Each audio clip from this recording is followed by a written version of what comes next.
The book I read was The Invisible Man by Ralph Ellison. It is about a black man whose name we are never told, living in the South in the 1930s. He is given a scholarship to a local black college after giving a speech at his high school graduation.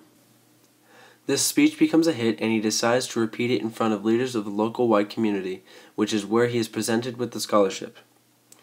During his junior year at the college, he is unofficially expelled for introducing one of the white founders of the college to a man named Jim Trueblood.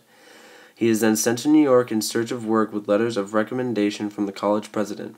These letters turn out not to be letters of recommendation, but letters warning employers not to hire the narrator. He eventually gets a job at a paint factory, but it doesn't last too long because he is involved in an explosion that shows he is unable for factory work. The narrator goes back to his roots of public speaking, which lands him a job for a group of people called the Brotherhood. They want him as a spokesperson to promote their goals of social activism. During his first assignment at a rally, he has to improvise his entire speech, which makes the Brotherhood transfer him up to Harlem to help out as a chief spokesman. He is later accused of using the Brotherhood for personal gain and has to leave while they investigate this claim. Not long after, he is asked to return, but the Brotherhood seems different and some members are missing. The Brotherhood has decided to focus on national issues more than local ones, which lowered their support and allows Roz, another black activist, to gain more support.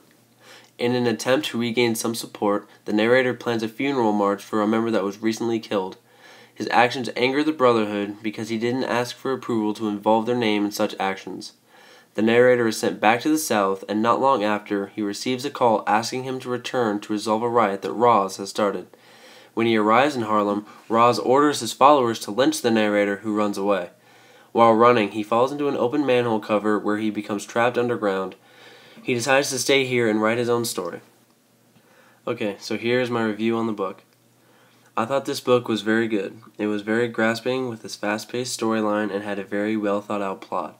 It was very entertaining throughout, and even though I'm not the biggest reading fan, I enjoyed this book very much. I would recommend this book to mostly anyone because it's a good all-around novel. There's nothing in this that would make me hesitate to suggest it to any one of my classmates or friends.